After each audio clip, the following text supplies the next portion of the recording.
자, 안녕하세요. 네, 보건행정 담당하고 있는 김희영입니다.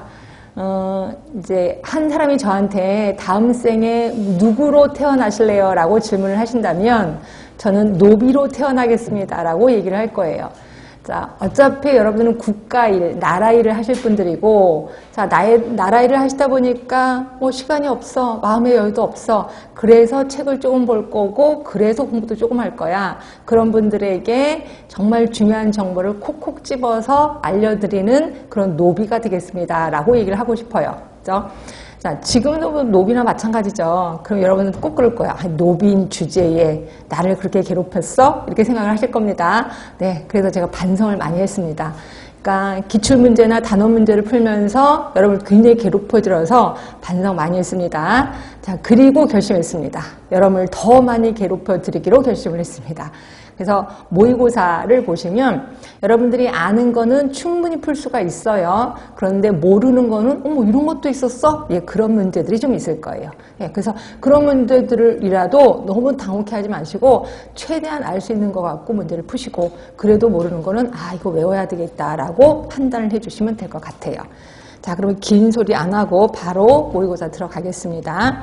자, 1번 같은 거는 충분히 풀 수 있어요. 다음 인물과 상호 관계없는 것에 연결된 것은 이런 문제는 또 자주 나오는 것도 아실 거고요.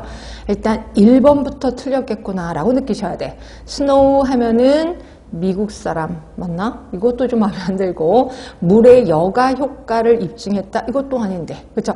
우리 여가 효과를 입증한 사람은 두 사람이 있었던 거 기억하시나요? 밀스라는 사람, 레이크라는 사람 두 사람이 있었습니다. 그래서 요 둘을 묶어서 밀스-레이크 현상이라고 했었던 거 기억하실 겁니다. 그렇죠? 그리고 스노우는 역학조사를 한 사람이잖아요. 뭐에 대한 역학조사? 콜레라에 관한 역학조사를 한 사람이라고 얘기했었습니다. 그래서 답은 1번부터 답이 돼요. 그럼 2번은 맞다는 거지 페텐코프, 메넨대학의 위생학 교실을 창설한 사람. 그래서 우린 이분을 환경위생학의 아버지라고 표현을 했었을 겁니다. 이해되실 거고. 그 다음에 체드윅 하면은 영국의 노동인구의 위생상태에 관한 보고서. 네, 이 사람이 이거 말고도 또 하나 보고서 썼을 거예요. 이 보고서 써서 결국 무슨 법을 만들었더라? 세계 최초의 공중보건법을 만들었던 거 기억하실 겁니다. 1848년에. 네, 그리고 이 사람 맞아요. 보고서 쓴 사람 맞습니다. 그리고 비스마르크 하면 독일 사람. 그래서 사회보장제도의 창시, 맞죠? 그래서 사회보장제도 중에서 크게 3개, 3대 보험법을 만들었는데 1883년에 우리가 알고 있는 질병보험법, 그리고 1884년에 우리가 알고 있는 노동제보험법, 1889년에는 연금보험법을 만들었죠. 3대 사회보험을 만든 사람, 사회보장제도의 창시자라고 해도 괜찮을 것 같긴 해요. 하여튼 답은 1번이라고 보시면 되고, 이런 거는 충분히 풀 수 있어야 된다 하시면 되고. 자, 2번입니다. 뷰리라는 사람 처음 들어보신 분 있을 거예요.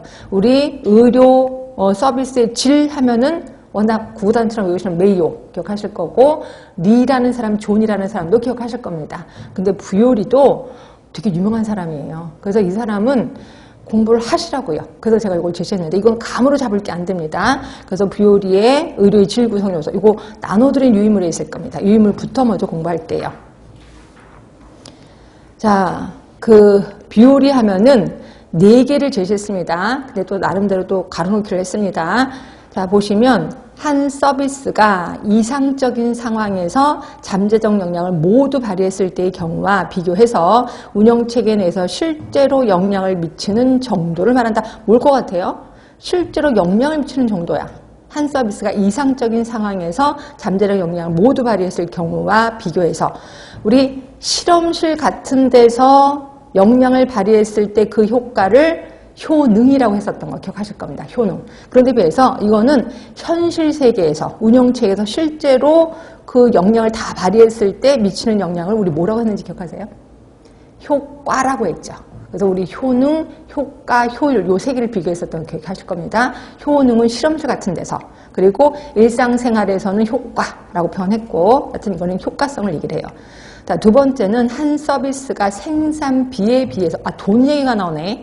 한 서비스가 생산비에 비치는 실제적인 역량의 관계, 돈 얘기가 나옵니다. 그럼 우리 무조건 효율성이겠죠. 효율성. 세 번째입니다. 인간 집단의 요구와 이용 가능한 서비스와의 관계로서 수적, 분배적 요소의 두 측면을 말한대. 수적이고 분배적 요소의 두 측면. 요게 뭘 것 같아요? 이게 적합성입니다. 이게 적합성. 그다음에 네 번째는 현재 이용 가능한 의학 지식과 기술을 실제 적용하는 정도. 그러면 나머지 하나, 과학적, 기술적 질이겠구나라고 보시면 돼요. 결국 부요리는 네 가지를 제시했습니다. 효과, 효율, 적합성, 과학적, 기술적 질. 그렇죠? 그러면 2번의 답은 2번이겠죠. 접근성입니다. 접근성 얘기 안 했습니다. 그래서 제발 메이어는 당연히 외워두시고 리존도 외워두시고 부요리도 좀 준비는 해야 되겠구나라고 보시면 되죠. 자, 3번입니다. 정책 결정, 정책 모형을 얘기하고 있습니다. 근데 이것도 너무 쉽다. 합리 모형과, 그러니까 유능할 경우는 합리 모형, 정책 결정권자가, 무능할 때는 점중 모형으로 접근하는 정책 결정. 결국 두 개를 합쳤다는 거예요. 합리 플러스 점중. 뭐예요? 혼합 주사 모형을 얘기하는 거죠. 나머지 것도 한번 보겠습니다. 만족 모형 하면은 무슨 합리성? 제약된 합리성 또는 제한된 합리성. 그러면 경제적 합리성은 뭐였었는지 기억하세요? 예, 그거는 합리 모형을 얘기하는 거죠. 그리고 최적 모형도 두 개가 합쳐진 건데 기억하세요? 합리 플러스 초합리 아실 거고, 앨리슨 모형은 1형, 2형, 2모형, 3모형 있는 건 아실 거고, 이 중에서 그거 물어보고 싶어서 조직과정 모형은 몇 모형이에요? 조직과정 모형? 2모형입니다. 2모형. 그리고 관료정치 모형은요? 관료정치 모형은 3모형. 그리고 합리적 행위자 모형 하면은 1모형. 그래서 1, 2, 3만 딸랑 외우지 마시고 합리적 행위자, 조직과정, 관료정치 모형 이렇게 좀 알고 계셔라 라고 얘기를 했었을 겁니다. 하여튼 여기에서 답은 4번. 이런 거는 정말 맞아주셔야 됩니다. 자, 4번 볼게요. 자, 보건소의 발전 과정. 이런 것들도 웬만하면 맞아주셔야 되는데 옳지 않은 겁니다. 자, 미 군정하인 1946년 우리나라 보건소의 시초인 모범보건소가 설치됐다. 맞아요? 46년에 모범보건소가 설치된 거 맞습니다. 그런데 법 없이 했었다라고 했었고, 법이 만들어진 게 몇 년이었어요? 그로부터 10년 뒤인 56년에 법이 제정이 됐다. 근데 이번에 60년이나 했으니까 틀렸네. 그렇죠? 자, 답은 2번인 거고 56년입니다. 그리고 이 법이 좀 엉망이었다. 그래서 전면 개정한 게 62년. 그래서 보건소법이 62년 전면 개정됐는데 이때 보건소의 설치는 시군에 설치됐다. 맞죠? 그리고 실질적인 의미의 보건소 설치도 요거라고 얘기를 했습니다. 근데 시군이야. 그거 하나 물어보고 싶어서. 그러면 시군구, 지금의 시군구 별로 한계에서는 몇 년? 76년이었습니다. 76년에 지금의 시군구 별로 한계소가 됐다. 자, 95년에는 보건소법이 지역보건법으로 이름을 바꾼 거 아실 거고, 또 하나 법이 만들어졌는데 국민건강증진법도 제정이 된 게 이제 95년이다. 예, 아실 겁니다. 답은 2번. 이것도 아주 쉬운 문제. 자, 5번입니다. 보건의료체계 하위 구성 요소. 이건 제가 머릿속에 맨날 각인하라고 했었던 거 기억하시죠? 맨 처음에 자원의 개발. 자원을 개발하고 나면 자원의 조직화. 자, 자원이 조직됐으면 양 사이드로 재원, 그리고 행정관리 들어가고 맨 꼭대기에 보건의료 서비스가 들어가는 거죠. 이게 5가지. 이거 누가 제시했냐면 WHO가 제시한 겁니다. 예, 그거 기억해 두시면 되고, 보건의료 제도 또는 보건의료 체계라고 보시면 돼. 옳지 않은 겁니다. 자, 보건의료 자원, 자원의 조직화, 서비스, 관리, 경제적 자원이 있다. 네, 맞아요. 자, 두 번째는 2개의 주축 분야와 3개의 지원 분야로 나뉜다. 틀렸죠? 이거죠. 3개의 주축과 그 다음에 2개의 지원 분야로 나누는 거죠. 그래서 앞뒤가 틀렸습니다. 답은 2번인 거고, 자, 자원에는 4가지가 있죠. 자원 4가지. 인력, 시설, 장비 및 물자, 또 지식까지. 그래서 4개 맞습니다. 그리고 재원이요. 재원에는 외국 원조, 고용주 부담, 가계부담 맞습니다. 그래서 답은 2번이 되죠. 자, 이것도 역시 쉬운 문제입니다. 결국 여기서는 2번이 좀 힘들었구나 계산하시면 될 것 같고요. 6번으로 넘어가겠습니다. 이것도 좀 쉬운 것 같긴 하는데, 지역적 불균형 분포에 관한 내용으로 올바르지 못한 것은 민간 주도의 의료 체계로 우리나라를 얘기하는 것 같아. 지역적 불균형이 심각하다. 네, 맞아요. 자, 2번 불균형 해소 정책으로는 경제적 요인의 제공, 그러겠지. 그리고 강제적 조정, 의과대학 배치를 통한 조정, 공공의료기관의 설치 및 강화, 괜찮을 것 같긴 해요. 자, 3번 불균형 해소 정책의 효과는 의료 자원의 자체를 재분배하는 것이 서비스에 대한 구매력을 재분배하는 것보다 우월하다. 어때요? 괜찮아요? 예, 이게 좀 마음에 안 들죠? 의료 자원 자체를 재분배하는데 그거를 갈 수가 없어. 내가 돈이 없어. 그러면 그 자원 자체를 재분배하는 건 효과가 없다는 거죠. 그럼 뭐예요? 구매력을 재분배하는 것이 좋습니다. 그럼 구매력을 재분배하는 방법 중에 하나가 뭐예요? 의원급의 본인 부담금을 좀 감소시켜주는 거지. 그래서 큰 병원에 가면 본인 부담금이 세. 근데 의원을 이용하면 본인 부담금이 좀 작아. 그럼 구매력이 재분배되는 거다라고 보시면 됩니다. 일단 답은 3번인 거고. 자, 4번 의료 인력을 포함한 보건의료 자원의 지역적 편중은 도농간 의료기회 불균형을 빚는 중요 원인이 된다. 네, 맞습니다. 그래서 답은 3번이 맞아요. 자, 7번이에요. 우리 그 보건행정하면서 여러 가지 법칙이 있었는데, 이제 그거에 대한 질문입니다.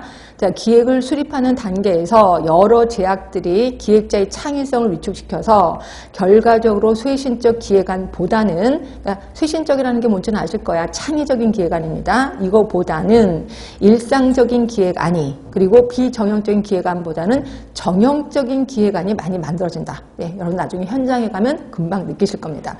그럼 이거를 설명할 수 있는 이론이 뭐냐 이거죠. 답은요. 그레샴의 법칙이죠. 또는 한국말로 신토부리 현상이 일어난다. 얘기를 했고요. 그럼 나머지 애들이 뭐냐 이거죠. 롬모의 법칙, 파킨슨의 법칙, 피터의 법칙 다 알고 계셔야 되는 거거든요. 그렇죠? 혹시 아시는지 모르시는지 이거 확인하려고 유인물 갖고 왔습니다. 자, 일단 유인물 조금만 정리하고 갑시다. 아까 2번 했고요. 자, 의료인의 의무, 이건 이제 의료법에 나와 있는 건데요.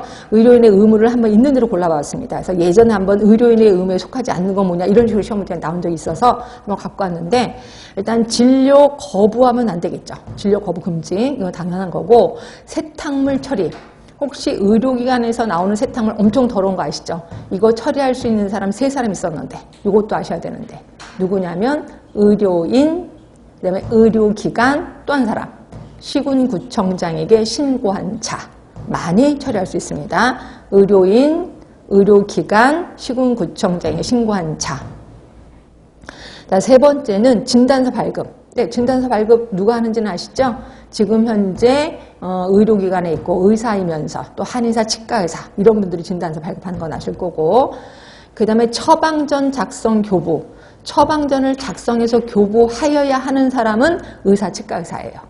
하여야 하는 사람은, 한의사는 처방전을 하여야 한다 이런 말은 없습니다. 근데 한의사도 처방전 발급할 수는 있어요. 근데 하여야 한다는 아니야. 하여튼 이분들이 처방전 작성 교부. 그다음에 정보 누설 금지, 예전에 비밀 누설. 근데 요새는 정보 누설로 바뀌었고요. 요거 어기면 3년 이하의 징역 3천만 원 이하의 벌금. 이런 것들도 상식처럼 알아두시면 되고, 그 다음에 태아 성간별 행위하면 안 되죠. 근데 몇 개월 이후에는 괜찮다.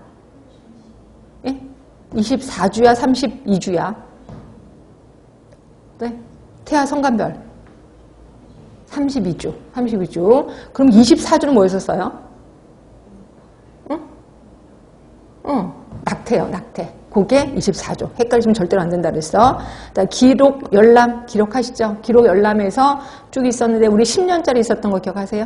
아, 기록 열람은 그거겠구나. 기록을 열람하는 거. 그래서 기록 열람하는 거에는, 그거 있지. 환자, 내 차트 볼 수 있고, 그 다음에 위에 직계 존속 볼 수 있고, 이런 거죠. 그쵸? 배우자 볼 수 있고, 배우자의 직계 존속 볼 수 있습니다. 환자의 직계 비속 볼 수 있습니다. 그런데 비속의 배우자는 볼 수 없어요. 그렇죠? 그 다음에 배우자의 비속, 직계 비속 볼 수 없고, 그 사람의 배우자도 역시 볼 수가 없어요. 형제, 자매 볼 수 있긴 해요. 단 이 사람들이 다 없어야 볼 수가 있다. 이거 진료기록부 열람입니다. 이것도 의료인의 의무구나. 전자의무 기록, 이것도 있고, 그 다음에 부당한 경제적 이익 등의 취득 금지. 그치, 이건 있는 거고, 요양방법 지도. 근데 요양방법 지도는 항상 이게 의무이기 때문에 이걸 안 하면 걸리게끔 돼 있거든요. 근데 요양방법 지도는 벌칙이 없습니다. 이게 유일하게 벌칙이 없는 의무라고 생각하시면 될 것 같고요. 그 다음에 의료인의 실태와 취업 상황 등을 신고합니다. 몇 년에 한 번씩? 3년에 한 번씩. 3년이 되는 해에 12월 31일까지 취업 상황 등을 신고해야 된다 하시면 될 것 같고, 그 다음에 변사체 신고 의무도 있었습니다. 변사체 신고, 그러니까 의료인 중에 의사, 치과, 한의사, 조산사가 시신을 했는데 그게 변사한 걸로 의심이 돼. 그럼 누구에게 신고? 경찰서장에게 신고한다. 네, 이런 것들 모두 의료인의 의무다라고 보시면 되고요. 아까 진료기록부에는 기록 열람이 있었고 진료기록부 그 얘기를 안 했어. 아까 7번이 기록 열람이 요거고 진료기록부 보관하는 거 기억하시죠? 진료기록부 보관하는 거 10년짜리 있었습니다. 10년짜리 뭐예요? 이게 수술기록부, 진료기록부 있었습니다. 그리고 반대로 2년짜리 뭐예요? 처방전 있었습니다. 3년짜리는 진단서 등의 구본, 나머지 몽땅 5년이다. 이렇게도 표현했었습니다. 하여튼 이런 것들 모두 다 의무다라고 보시면 될 것 같고요.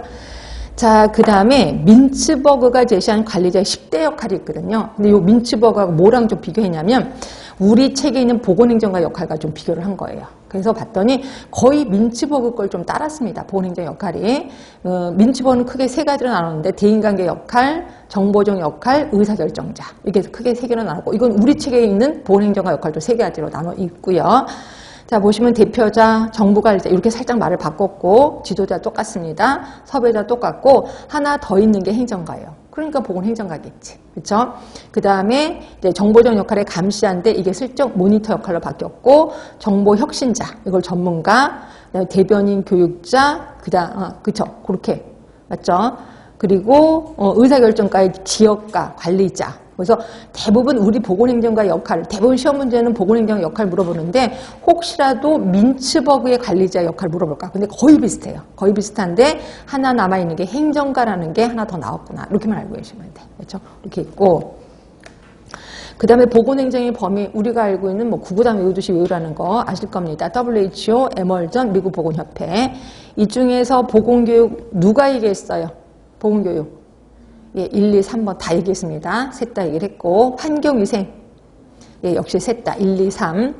모자보건은요. 예, 1번, 그 다음에 에멀전. 둘이 얘기했습니다. 그 다음에 기록보존은요. 셋 다 1, 2, 3. 감염병 관리 1번, 2번.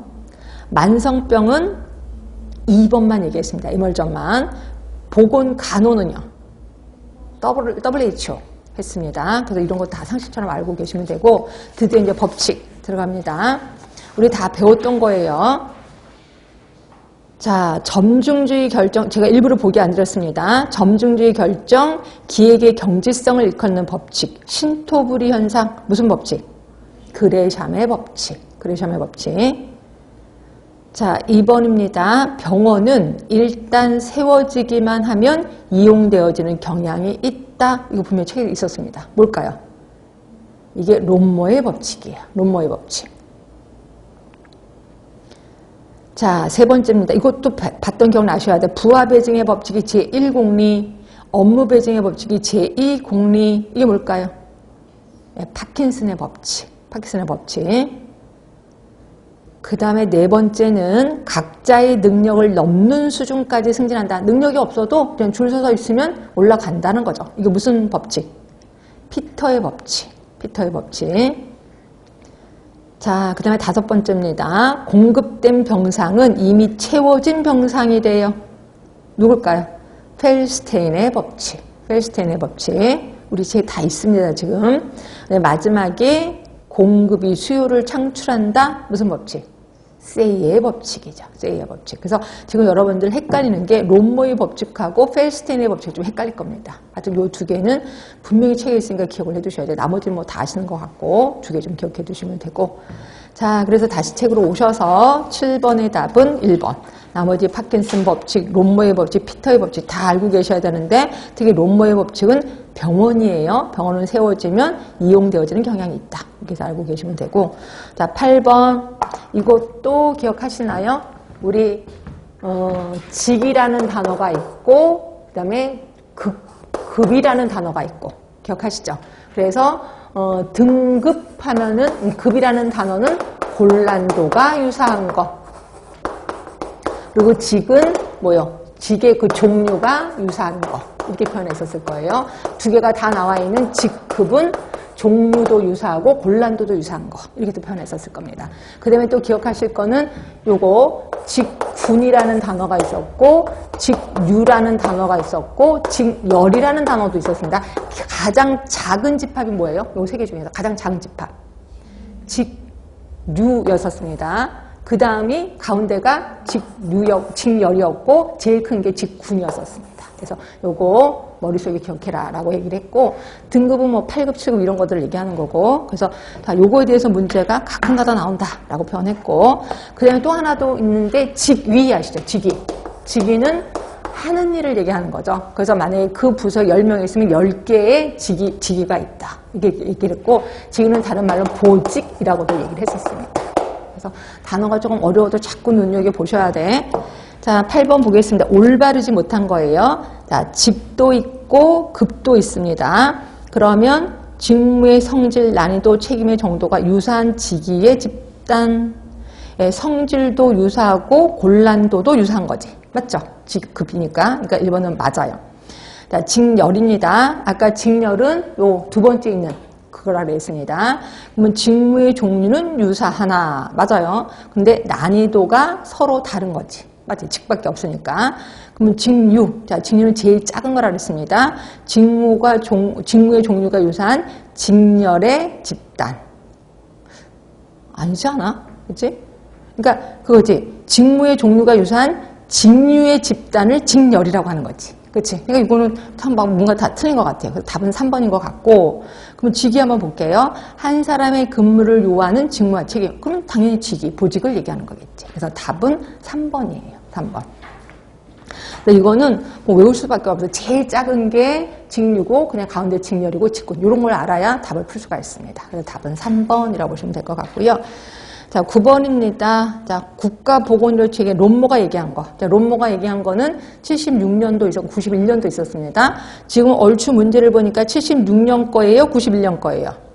76년 거죠. 76년 거면 저사자 개복. 아실 겁니다. 그걸 물어보고 있어요. 올바르지 못한 겁니다. 자, 개발도상국형 하면은 소득 수준의 향상으로 의료에 관심이 증가되고 국가 실정에 따라 변이형 제도가 채택된다. 개도국은 소득이 증가되면 점점 관심이 많아진다. 이런 얘기를 했었을 거예요. 결국 1번은 맞는 것 같고. 자, 복지국가형 하면은 조세와 사회보험으로 재원을 조달한다.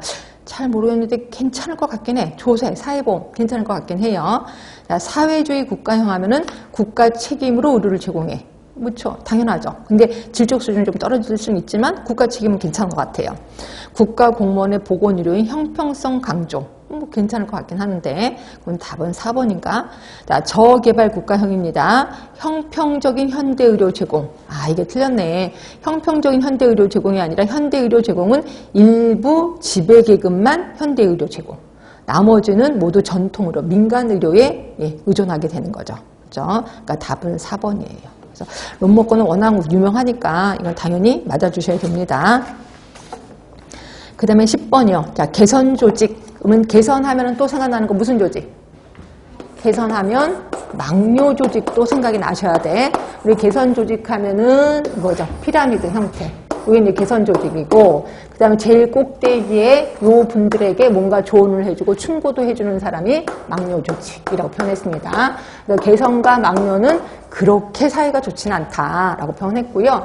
일단 가방끈이 긴 사람이 망뇨, 가방끈이 좀 짧은 사람이 개선, 그렇죠? 그리고 현실을 잘 아는 사람이 개선. 그리고 이상적인 거를 꿈꾸는 사람이 망뇨 이렇게 표현했습니다. 그래서 현실 세계를 뒤집으려고 하는 사람이 망뇨다 이렇게 표현했고요. 특히 개선은 망뇨가 낙하산으로 내려올까 봐 더 무섭다 이렇게도 표현했었을 겁니다. 하여튼 이거 두 개 좀 기억해 두시면 되고 큰 조직에 딱 좋은 건 뭐예요? 개선 망뇨가 다 있으면 참 좋겠죠. 근데 처음 시작하는 거야. 그리고 조직이 그렇게 크진 않아. 그러면 개선 조직만 있는 것도 괜찮다 이렇게도 표현했었을 겁니다. 자, 그러면 개선 조직의 장점으로 보기 어려운 거. 권한과 책임의 소재가 명백하기 때문에 업무 수행이 용이하자. 괜찮죠? 개선 조직만 있는 거. 의사결정의 신속성 당연히 할 수 있습니다.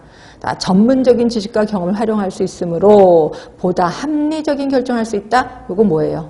막료의 장점이에요. 막료. 전문적인 지식하면 막료입니다. 그리고 조직 구조의 단순화로 조직 이해가 쉽다. 네, 맞아요. 개선. 그래서 답은 3번. 이것도 엄청 쉬운 거구나. 자, 11번입니다. 직무 기술서하고 또 다른 말. 직무 기술서하고 또 뭐 생각날까요? 직무 명세서 생각하셔야 되겠지. 직무 명세서, 직무 기술서. 이 중에서 사람에 대해서 기술한 게 뭐예요? 사람에 대해서. 네, 명세서죠. 이거는 인적인 변수에 대해서 얘기하는 거야. 결국 이 일을 할 수 있는 사람은 누구여야 된다. 뭐 경력은 얼마 있어야 하고 나이는 어느 정도 돼야 되고 이런 걸 쭉 쓴 게 지금 직무 명세서. 그리고 직무 기술서는 직무에 대해서 기술하는 거죠. 이 일은 무슨 일이고 아침부터 몇 시까지 하는 거고 뭐 이런 식으로 쭉 써 있는 게 직무 기술서. 하여튼 이겁니다. 근데 이 중에서 직무 기술서의 작성 요령이야. 직무 명세서 아닙니다. 옳지 못한 거예요. 각 직무는 그 직무의 기술 수준과 계급적 위치를 시사할 수 있도록 다양한 명칭으로 언급되든 직무를 다양한 명칭으로 언급돼야 된대요. 맞아요? 다양한 명칭? 좀 이상한데? 자, 그럼 두 번째, 직무 기술서는 규격화된 형태에 따라 작성돼야 돼. 뭐 그럴 것 같아요. 규격화된 형태. 자, 세 번째, 직무 기술서는 그 직무에 포함되는 과업들이 제시돼 있어야 돼. 뭐 당연하겠죠. 자, 직무 환경에는 물리적, 심리적, 감정적인 환경과 다른 직무와의 상호관계 등이 포함된다. 그럼 여러분들 심리적 이거는 직무 명세서 아니에요? 또 이럴까 봐 겁나 죽겠습니다. 근데 직무 환경에는 심리적 환경도 들어가요. 그렇죠? 그래서 답은 1번이에요. 그래서 1번 다양한 명칭이 아니라 딱 한 가지 명칭으로만 언급이 돼야 돼. 그래야지 여러분 이거 했다 저거 했다면 여러분도 헷갈리거든요. 그래서 명칭은 딱 일정한 한 가지 방법, 한 가지 명칭으로 언급이 돼야 된다라고 보시면 되죠. 답은 1번. 자, 12번입니다. 우리 성과주의 예산제도 하면 또 다른 예산제도도 생각하셔야 되겠죠. 자, 혹시 역사적인 순서도 있었는데 맨 처음에 무슨 예산제도? LIBS, 품목별 예산제도. 그 다음이 나온 게 PBS, 성과주의 예산제도. 그 다음에 나온 게 PPBS. 그 다음에 나온 게 ZBB. 그래서 역사적 흐름이 있었다. 이 중에서 PBS는 뭐 있었어요? 이거는 사업, 성과 위주라 그랬잖아요. 그래서 이거는 시민에게 알리기 위한, 그래서 시민을 위한 예산제도다. 뭐 이렇게도 표현했었을 겁니다. 자, 그러면 보도록 할게요. 성과주의 예산제도의 특징, 해당하지 않는 거. 예산을 사업별 활동별로 분류해서 편성한다. 뭐 괜찮은 것 같아요. 정부 사업을 국민들이 쉽게 이해할 수 있다. 그래서 제가 국민을 위한, 또 시민을 위한 제도다. 이렇게 표현했고요. 통제 지향 예산에 해당이 된다. 통제 지향이면 하나밖에 없었는데 뭐죠? LIBSG. 품목별 예산제도는 통제 지향이 맞거든요. 근데 이거는 사업별이기 때문에 행정부 우위의 예산이라고 보시면 돼요. 행정부 우위. 그래서 답은 3번인 것 같고 행정부의 사업계획 수립이 용이하다. 네, 맞습니다. 답은 3번. 자, 13번이에요. 진료비 지불 방법. 자, 진료비 지불 방법 밑에 다 써있는 거 이해되실 거고. 자, 의료비 지출의 사전 예측이 가능하대. 그러면 뭐는 아니야, 적어도. 사전 예측이 불가능한 애가 누구였었는지 혹시 기억하세요? 행위별수까지였지. 행위별수까지는 의사의 행위마다 다르기 때문에 사전 예측이 불가능합니다. 그거를 우리는 사후지불제도 이렇게도 표현했었죠. 하여튼 행위별수까지는 아니겠구나 라고 느끼시면 되고 신기술 개발 및 도입의 동기가 저하된대. 확실히 행위별수까지는 아니겠구나 느끼시면 되고 의료 공급자의 자율적인 규제가 가능. 요게 힌트네. 이 앞에 두 개는 행위별수까지는 아니냐 요것만 구분할 수 있고 세 번째가 힌트네. 의료 공급자가 자기 스스로 규제를 한대요. 우리 그냥 적당히 하자. 너무 깊게 하지 말자 라고 얘기를 한대요. 뭐가 있을까요? 총괄계약제 또는 총액계약제지. 그래서 총액계약제 하면은 독일 거 생각하시면 된다 그랬잖아요. 그래서 총액을 주면 나머지를 그 총액 갖고 의사들이 나눠 먹는 거야. 그러다 보니까 어떤 의사가 많이 행위를 했어. 그럼 그 의사한테 돈이 많이 가니까 야, 너 적당히 해. 이렇게 얘기하는 거죠. 그래서 스스로 자율적으로 규제를 하게 됩니다. 답은 1번인 거고 나머지는 할 게 없습니다. 포괄수가제도 자율적 규제 아니고 인두제도 자율적 규제 아닙니다. 그래서 답은 1번이라고 보시면 될 것 같고요. 자, 그 다음에 14번이에요. 14번. 특수한 목표 또는 복잡하고 중요한 비일상적인 업무를 달성하기 위해서 임시적으로 조직된 집단. 그렇죠? 그러면 일단 개선 막료는 아닐 것 같은 느낌이 들어야 돼. 그리고 위원회도 이게 맞나? 근데 위원회는 특수한 목표를 달성하기 위해서보다는 주어진 업무를 좀 신중하게 의사결정하기 위해서 만드는 게 그러니까 개인 의사결정이 있고 집단 의사결정이 있다면 집단 쪽으로 가기 위해서 만든 게 위원회거든요. 그러니까 이거는 비일상적인 요거는 좀 거리가 먼 것 같긴 해. 혹시 프로젝트가 뭔지는 아시죠? 프로젝트 팀, 태스크포스 기억하실 겁니다. 프로젝트든 태스크포스든 뭐라 그랬어요? 어떤 특정한 일을 수행하기 위해서 특별히 만든 거다. 그리고 나중에 다 없어진 거다. 이렇게 얘기를 했고 행렬 조직이 뭔지 아세요? 행렬 조직? 매트릭스 조직이지. 투 보스 조직을 얘기하는 거죠. 그렇죠? 그러면 여기서는 임시적으로 조직된 거고 비일상적인 업무를 하기 위한 거니까 프로젝트로 들어가셔야 돼. 그렇죠? 그럼 프로젝트하고 태스크포스 자, 그거 좀 구분하고 싶어서 프로젝트가 있고 태스크포스가 있습니다. 이 중에서 조금 나름대로 입체적인 게 뭘까요? 입체적인 거. 응? 프로젝트야 태스크포스예요. 태스크포스죠. 여기 약간 이 두 개 또는 세 개의 층으로 되어 있습니다. 그런데 여기서 프로젝트는 팀장이 있고 나머지 팀원이 있는 거예요. 그래서 이거는 그냥 평면적인 입장, 평면적인 구조다 이렇게 표현하고 있습니다. 그러면 둘 중에서 법적으로 분명히 딱 찍은 거죠. 합법화되어 있는 건 뭐예요? 태스크포스입니다. 이게 합법적인 거고 여기는 법에는 명시가 되어 있지 않아요. 그렇지? 그 다음에 전임제로 일하는 건 뭔데요? 전임제. 예, 태스크포스가 전임제로 일합니다. 근데 여기서는 그냥 시간제로 오전에 일하고 뭐 가기도 하고 그래서 전임제는 일단 아니다. 이렇게 보시면 되고 그러니까 조금 더 체계화된 게 태스크포스라고 보시면 돼. 근데 얘네들의 공통점은 특정한 문제를 해결하기 위해서 특별히 만든 거고 임시 조직이다. 이렇게 보시면 되고요. 그래서 여기는 다행히 하나밖에 없어서 프로젝트 팀, 프로젝트 조직이 답이 되는 거죠. 답은 3번이에요. 자, 15번입니다. 보건의료 서비스 제공체계 유형에 대한 설명으로 올바르지 못한 거. 자, 보통 자유방임형, 사회보장형, 사회주의형으로 나눌 수 이렇게 나눈 사람이 있는데 혹시 이런 생각 나세요? 자유방임형, 사회보장, 사회주의형. 존 플라이라는 사람이지. 존 플라이라는 사람이 이렇게 세 개로 나눴습니다. 여기에서 우리나라는 어디 들어간지 아세요, 혹시? 사회주의형은 일단 아니지. 그렇죠? 자유방임형에 들어가지, 여기서는. 왜? 사회보장형은 영국이에요. 영국. 세금으로 다 해주는 거. 그러다 보니까 우리나라는 자유방임형에 속할 수밖에 없다. 자, 2번. 사회보장형은 자원의 효과, 사회보장하면 영국 생각하시면 돼. 자원의 효과적 활용, 의료 서비스의 포괄성, 지속성의 장점이 있는 반면에 환자의 선택권 제한. 그렇죠? 영국은 인두제 그래서 그 의사한테만 이름이 올라가 있으니까 선택권 제한입니다. 대기 행렬이 길다고 그랬어요. 그렇죠? 그래서 병원에 입원하려면 6개월은 기다린다. 이렇게 표현했고요. 질 추구 유인의 미약. 왜? 의사들이 열심히 일을 해도 맨날 받는 게 똑같으니까 그렇게 안 한다는 거죠. 그게 미약 등의 문제를 보인다. 맞는 얘기입니다. 그래서 2번은 맞는 거고 3번 사회주의형. 사회주의형 하면 북한 생각하시면 된다 그랬습니다. 포괄적이고 지속적인 의료 서비스 제공. 맞죠? 포괄적이고 지속적입니다. 그리고 반면에 의료 서비스의 질이 터무니없이 낮죠. 그리고 운영의 경직성 등으로 효율성이 떨어진다는 문제를 갖고 있어. 네, 맞습니다. 그럼 답은 4번 같기도 하네. 자유방임형은 의료의 자율성과 질에서 높은 수준이며 괜찮은데? 신속한 의료체계와 환자의 연계, 의료기관 간의 협조가 용이하다. 뒤쪽이 틀린 것 같죠? 신속한 의료체계 좀 안 좋아요. 왜냐면 병원을 끌어안고 있어요, 환자를. 그리고 죽기 일보 직전에 넘겨주는 경우도 있거든요. 환자 연계 별로 안 됩니다. 의료기관 간의 협조도 용이하진 않아요. 그러니까 앞에는 맞는데 뒤쪽이 틀려서 답이 되는 거죠. 답은 4번. 자, 16번입니다. 그럼 혹시 그 의료기관의 협조보다는 의료인의 협조가 잘 되는 게 뭐였는지 기억하세요? 의료인의 협조가 잘 되는 거.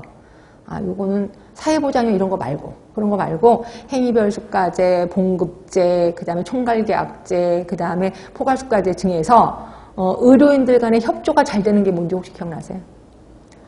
봉급제지. 봉급제 같은 경우는 봉급을 받고 있으니까 그냥 누가 외과에서 좀 도와달래 그럼 가서 슬쩍 도와주는 거예요. 그렇죠? 그래서 의료인 간의 협조가 잘 되는 거는 봉급제에서 잘 일어난다. 이렇게 얘기를 했을 거예요. 일단 여기서는 답은 4번인 거고 자, 16번입니다. 인사고과의 오류. 그렇죠? 자, S보건소의 K과장은 12월에 과원 인사평가를 해요. 근데 11월에 친절 직원상을 받은 갑과 10월에 포스터 그리기상을 받은 을 외에는 다른 직원들의 업무 실적이 기억나지 않아요. 결국 시간과 가까이 있는 것에는 신경이 써요. 자꾸 기억이 나는데 그 이전에는 전혀 기억이 안 난다는 거죠. 그래서 이번 연도에 매달 직무 수행을 잘한 직원들을 기록하기로 하였다. 이렇게 되어 있습니다. 무슨 효과 때문에 이런 현상이 일어나요? 무슨 효과? 근접 효과지. 그치? 시간적인 근접 효과입니다. 말 그대로.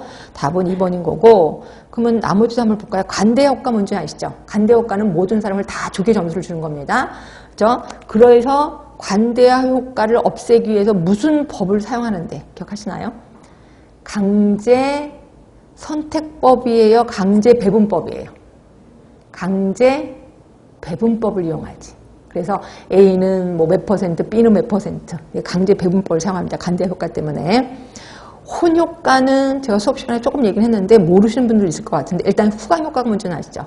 후광 효과는 다른 말로 연쇄 효과 또는 헤일로 효과. 그래서 하나가 좋게 보면 다 좋게 보이는 거야. 이게 후광 효과. 그거의 반대가 혼 효과야. 혼 효과는 하나가 나쁘게 인상이 비켜. 계속 다 나쁘게 보이는 거죠. 한 번 지각을 했어? 그럼 성실하지 않아. 뭐를 해도 저봐 성실하지 않잖아. 이렇게 보는 거죠. 이게 혼 효과. 근데 어떤 학자들은요. 후광 효과 안에 혼 효과를 집어넣기도 해. 그래서 혹시라도 후광 효과에 좋은 건 좋게 보이고 나쁜 건 나쁘게 보인다라고 해도 맞는 거야. 그렇죠? 근데 정확히 구분하는 학자들도 있어요. 그 좋게 보는 건 후광 효과고 나쁘게 보는 건 혼 효과다. 이렇게 구분하기도 합니다. 여러분들은 두 개 다 알고 계시는 게 좋고 여기서의 문제는 2번이에요. 자, 17번입니다. 표본 추출 방법. 우리 표본 추출 방법 하면은 요것도 좀 기억을 합시다. 표본 추출 방법. 표본 추출 방법은 확률 표출법이 있고 또 하나 비확률 표출법이 있었습니다. 이 중에서 우리는 확률 표출법은 좀 기억하자라고 표현했고 여기엔 4가지가 있었거든요. 여기서 난수표를 이용하는 게 혹시 뭔지 아세요? 난수표 이용하는 거. 예, 무작위, 단순 무작위 표출법. 얘는 난수표를 이용한다라고 했고 혹시 K번째마다 예, 그 자료를 수집하는 거. K번째. 네? K번째 확률 표출법. 아니 확률 표출법이 아니라 개통 확률 표출법. 개통. K번째마다. 자, 그 다음에 여성은 여성끼리 남성은 남성끼리 이렇게 묶어놓는 거. 층하 무작위. 그러니까 여성은 여성끼리 남성은 남성끼리니까 동일 집단끼리 묶어놓은 거예요. 동일 집단끼리 묶는 거를 층하 무작위라고 하는 거고 그 다음에 또 하나가 뭐가 있었어요? 직락표출법. 직락표출법은 제가 그랬잖아요. 이렇게 지도 복구 한다. 그래서 직락은 동일 집단으로 묶는 게 아니라 이질 집단으로 묶는 거예요. 그래서 거기 집단에는 여성도 있고 남성도 있고 나이 많은 사람, 나이 어린 사람도 다 있는 거거든요. 그래서 대부분 직락표출법은 이질 집단으로 묶는 거야. 그런데 비해서 동일 집단을 묶는 건 층하 표출법이라고 표현하고 있습니다. 자, 그럼 이 중에서 A병원의 의료 서비스 만족도를 측정하기 위해서 2021년 3월부터 6월까지 A병원을 이용한 환자 등을 성별, 연령별, 경제적 수준에 따라 그럼 남자, 여자 또 연령도 10대, 20대, 30대 이렇게 묶었을 거 아니에요. 동일한 집단으로 묶었겠지. 그렇죠? 그러면 이거는 당연히 층하 임의 추출법. 층하 임의라는 건 층하 확률 표출법이랑 똑같은 말입니다. 그래서 답은 2번인 거고. 자, 다 아까 단순 하면은 그 난수표 이용하는 거, 개통 추출법 하면은 K번째마다, 그 다음에 직락 표출법 하면은 이질 집단으로 구분하는 거. 이렇게 해서 기억해주면 반드시는 아니지만 지도를 주로 사용한다. 이렇게 해두시면 되고, 답은 2번이라고 보시면 돼요. 그 다음에 18번입니다. 요게 조금 헷갈릴 거예요. 우리 체계 모형 하면은 요거 기억하실 겁니다. 체계 모형. 그래서 여기가 투입, 그 다음에 변환 과정, 그 다음에 산출 이렇게 표현했거든요. 그래서 우리 맨날 수업 시간에 이거 연습했잖아요. 투입은 뭐다, 변환 과정은 뭐다, 산출은 뭐다 다 연습했고 이거를 의료 서비스에 대입했을 때 다 연습을 했습니다. 그리고 보건행정에 대입했을 때도 투입이 뭐다, 변환 과정이 뭐다, 산출이 뭐다 다 연습을 했거든요. 근데 길리스라는 사람이 또 체계 이론을 제시했어요. 투입, 과정, 산출 했는데 이 길리스가 약간 헷갈리게 해놨습니다. 근데 하여튼 여러분 보고 좀 나름대로 답을 좀 써주시면 돼. 올바른 것은 이렇게 되어 있습니다. 자, 우리 과정은 그거지. 우리가 알고 있는 행정이잖아요. 그래서 포스트 콜부, POCCC 이런 것들이 과정이거든. 자, 자료 수집, 기획, 조직, 인사, 지휘, 통제. 자료 수집 좀 그렇긴 하는데 뒤에 기획, 조직, 인사, 지휘, 통제는 과정 맞죠? 그렇죠?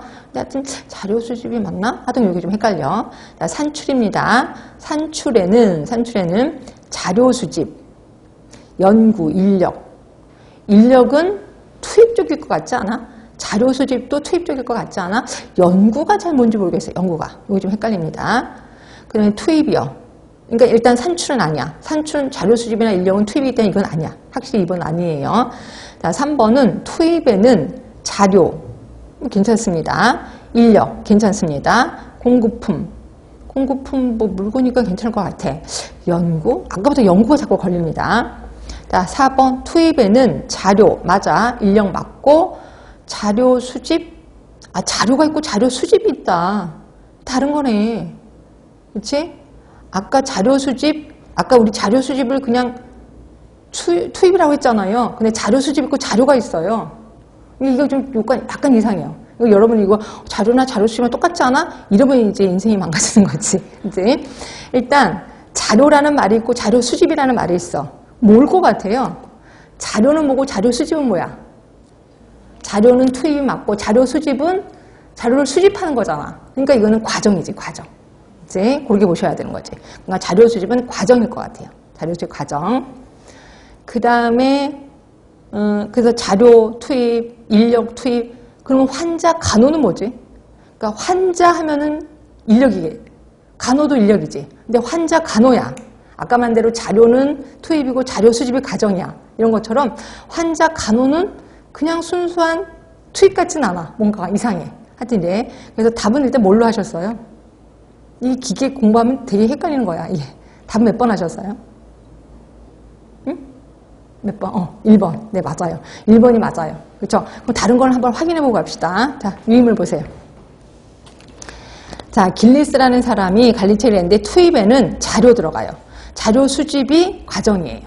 이렇게 돼 있고 인력, 기구, 공급품 들어갑니다. 이게 투입입니다. 그리고 거기에 그리고 좀 이따 할게. 이제 과정입니다. 과정에는 자료 수집, 기획, 조직, 인사, 지휘, 통제. 이게 과정이에요. 이거 뒤에 거는 위에 외우기 쉬울 겁니다. 산출, 환자 간호가 여기 들어가. 환자를 간호한 게 산출이었구나. 인력 개발, 산출입니다. 연구도 산출입니다. 이건 약간 특이하게 해놨습니다. 그렇죠? 그러면 다시 한번 얘기할 수 있을까요? 자, 다시 한번 자료 수집 뭐 있었어요? 과정이에요. 그리고 기획, 조직, 인사, 지휘, 통제 모두 과정입니다. 그래서 1번은 맞는 거고 자 2번 자료 수집 과정입니다. 연구는 산출이에요. 인력은 투입이에요. 그렇죠? 자, 그 다음에 자료 투입입니다. 인력 투입, 공급품 투입이에요. 그리고 연구는 산출이에요. 그래서 틀린 거고 그 다음에 자료 투입, 인력 투입, 환자 간호 산출, 자료 수집 과정이에요. 이거는 질리스라는 사람이 제시를 한 거예요. 그래서 답은 1번. 하여튼 우리는 약간 헷갈려도 그래도 답은 때려 맞췄구나. 이렇게 생각하시면 되고요. 자, 19번입니다. 우리나라 보건의료 자원의 조직과 관리에 대한 설명. 우리나라 걸 웬만하면 맞아줘라 라고 표현했습니다. 옳지 않은 것은이야. 자, 의사 1인당 인구수는 지속적으로 감소하고 있다. 어때요? 의사 수는 많아지고 또 인구수는 줄어들고 그러니까 1인당 인구수가 감소하고 있는 거 괜찮을 것 같긴 해요. 자, 의사 인력이 과다하게 양산될 경우 의사 유인 수요 현상이 발생할 수 있다. 어때요? 의사 수가 많을 때 유인 수요 현상이 일어날까? 적을 때 유인 수요 현상이 일어날까? 많을 때겠지. 적을 때는 자기도 바빠. 그렇지? 그래서 해줄 것만 해줄 겁니다. 그러니까 많을 때 일어나는 거 괜찮아요. 자, 세 번째, 보건의료 정보관리사, 안경사 등은 의료기사 등에 관한 법률에 있는 사람들 맞아요? 의료기사 등에 관한 법률에 이 사람이 있습니다. 그에 의해서 자격으로 관리되어 있다. 맞아요? 자격 맞아요? 안 해왔어요? 몰라요? 자격인지 면허인지 몰라요? 그러면 4번 볼게요. 우리나라 현재 입원 진료 병원 병상수는 OECD 국가 평균에 비해서 훨씬 높다. 그러니까 입원 진료 병원 병상수가 OECD보다 높을 것 같아요? 낮을 것 같아요? 높아요. 그러니까 입원 병상수 훨씬 높아요. 그러니까 우리는 툭 하면 입원시키잖아요. 근데 외국에는 입원을 시킬 수 없는 게 입원비가 너무 많이 들어가거든요. 그래서 요양병원은 좀 많아도 그냥 그 입원 진료 쪽은 별로 없습니다. 그리고 또 외국 같은 데는 입원을 하면 길어야 하루 이틀이에요. 근데 우리나라는 뭐 짧아야 하루 이틀이잖아요. 이런 식이라고 보시면 돼요. 그래서 답은 일단 4번은 맞구나라고 느끼시고, 이걸 모르면 답은 구할 수 없어. 왜냐면 3번을 외워야 되는 거였거든. 자격인지 면허인지. 그래서 뭐예요? 면허예요. 정보관리사, 안경사 면허고, 그 다음에 또 의료기사도 6분이 있었던 거 아시죠? 그분들도 모두 면허예요. 면허. 네. 그래서, 그러면 의료기사 등에 관한 법률에는 모두 다 면허시구나. 이렇게 생각하시면 되고요. 답은 3번이에요. 자, 20번입니다. 메디케어하고 케이드하고. 자, 우리 미국에서는 미국의 공공 쪽이 있고, 그러니까 국가가 하는 게 있고, 민간 쪽이 있었습니다. 그래서 공공 쪽에서는 크게 2가지가 있었거든요. 물론 솔직히 3가지가 있었습니다. 아동까지 하면 3가지인데, 우리는 크게 이제 2가지는 항상 머릿속에 기억하고 있었는데, 메디케어가 있었고, 메디케이드가 있었거든요. 그렇죠? 이거 아실 거예요. 이 중에서 노인을 대상으로 하는 게 뭐였었죠? 케어. 이게 노인이고, 또, 말기 신부전증 환자. 그죠? 그다음, 장애인들, 여기 해당이 되는 거고, 케이드 하면은 돈이 없으신 분들. 그래서 뭐 저소득층을 대상으로 하고 있다. 그러니까 이 중에서, 우리나라의 건강보험과 비슷한 게 뭐 있어요? 사회보험과 비슷한 게. 메디케어. 그래서 이분들은 보험료를 낸다. 보험료를 강제로 내는 거고, 나머지를 국가 돈, 조세로 이루어져 있다. 이렇게 표현했고, 여기는 저소득이기 때문에 이분들이 내는 건 하나도 없다 그랬습니다. 그리고 이분들은 국가가 100% 조세로 이루어져 있다. 이렇게도 표현했거든요. 나머지 민간보험은 나중에 또 나올 거니까 일단 2개만 얘기를 했습니다. 그러면, 이거 머릿속에 기억하고. 자, 메디케이드는 공적, 이거 맞죠? 근데 비영리 보험이야. 보험이에요? 아니라 그랬잖아. 메디케이드는 세금이잖아요. 세금. 그래서 이거 좀 마음에 안 들어요. 공적인 건 맞는데 비영리 보험은 아니거든요. 그러면 공적이면서 비영리 보험은 하면은 이거는 메디케어 쪽에 가까워요. 케어 쪽에. 그래서 이건 좀 틀린 것 같고, 자, 메디케어입니다. 의료 자원 이용과 의료의 질을 감시하기 위해 외부 조사 기구와 계약을 체결했다. 뭔지 모르겠지만 뭐 괜찮을 것 같기도 해요. 메디케어는 외부 조사 기구와 계약을 체결한 그런 건가 보다. 자, 메디케어. 이것도 틀렸네. 메디케어는 빈민지하고 메디케이드가 65세 이상이래. 이것도 틀렸죠. 그렇죠? 그래서 이것도 확실히 틀렸습니다. 그리고 4번 보세요. 메디케어와 케이드는 미국의 의료보장제도 맞죠? 그래서 요 문제를 제가 만든 건 아니고 요 문제가 돌아다니고 있습니다. 그렇죠? 그래서 보면 이걸 3번이라고 했고 1번을 맞다고 우기고 있습니다. 근데 더 화가 나는 건 뭐냐면 어떤 책에는 메디케이드는 공적 비영리 보험이다라고 쓴 책도 있어. 근데 아니야. 정확히 따지면 아니에요. 그래서 저는 3번만 답이라고 하겠는데 저는 1번, 3번을 답을 하겠습니다. 이건 2개 다 마음에 안 들어요. 그래서 만약 이런 문제가 진짜로 나온다면 이거는 이의 제기할 수가 있습니다. 그러니까 1번, 3번 답을 2개로 하겠습니다. 자, 여기까지 일단 다 맞은 거는 그렇고 한 개 정도는 틀려야 되는데 다 맞으신 분 있으세요? 1개, 2개, 2개? 아니에요. 3개? 3개? 네. 몇 번 틀리셨는지 혹시 얘기해 주실 수 있어요? 몇 개 틀렸는지? 1번? 2번? 또? 8번? 또? 19번이요? 19번. 그치. 19번은 이제 면허 자격 안 해오셔서 그렇고, 8번을 왜 틀리셨을까? 8번. 이것도 잘 안 해오셔서 그랬지. 그쵸? 그러니까 2번 같은 경우는 교리는 어쩔 수 없는 거고 나머지 암기가 조금 그러네요. 좀 외우셔야 되는데 확실히 외우셔야 돼. 자, 이렇게 됐고 그 다음에 유인물 좀 정리하고 갑시다. 유인물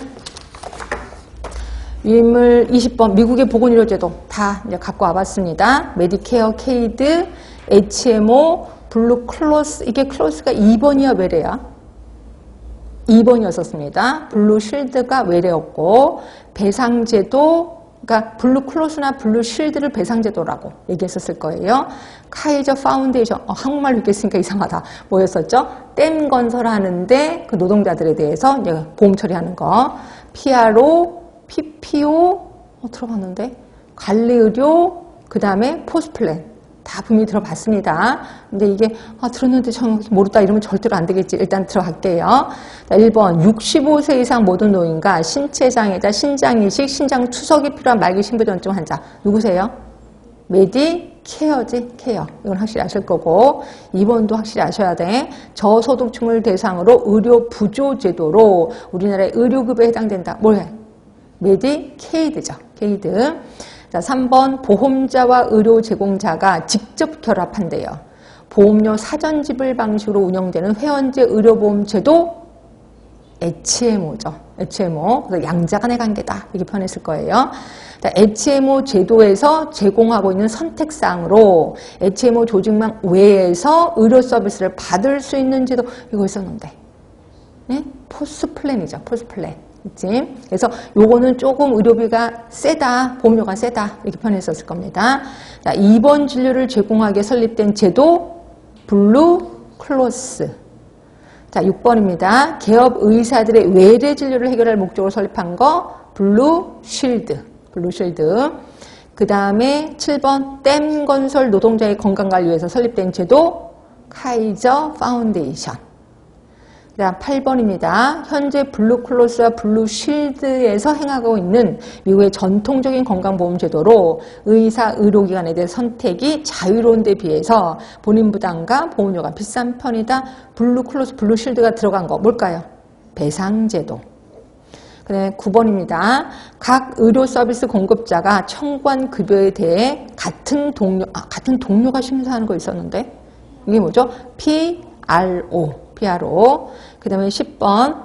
자, 의료보험자가 의료보험 가입자의 의료기관 선택의 자유를 어느 정도 제한하고 의료기관에 대해서 일정한 수의 환자를 확보해 주는 대신 그 대신 의료비 상승 억제에 대한 노력을 강화하고 의료비를 할인해 주는 제도 요게 PPO 제도. PPO. 그래서 지금 현재 미국은 이런 식으로 가고 있다라고 했었을 거예요. PPO 제도. 자, 그러면 11번. 자, 보험자 의료 서비스 제공자의 사전 협의에 의해서 미리 정한 의료 수가표에 따라 진료비를 지불하는 방식으로 일정액의 공제나 본인 부담금이 없는 것이 특징이래요. 요게 그래서 독일의 총괄계약자랑 비슷하다라고 했었던 거. 이게 관리의료예요. 관리의료. 그래서 10번 하시면 되고 지금 여러분이 말씀을 못하신 게 4번도 말씀 못하셨고 11번도 말씀 못하셨습니다. 이런 걸 빨리 외워두시면 될 것 같고요. 조금만 쉬셨다가 마저 하도록 하겠습니다.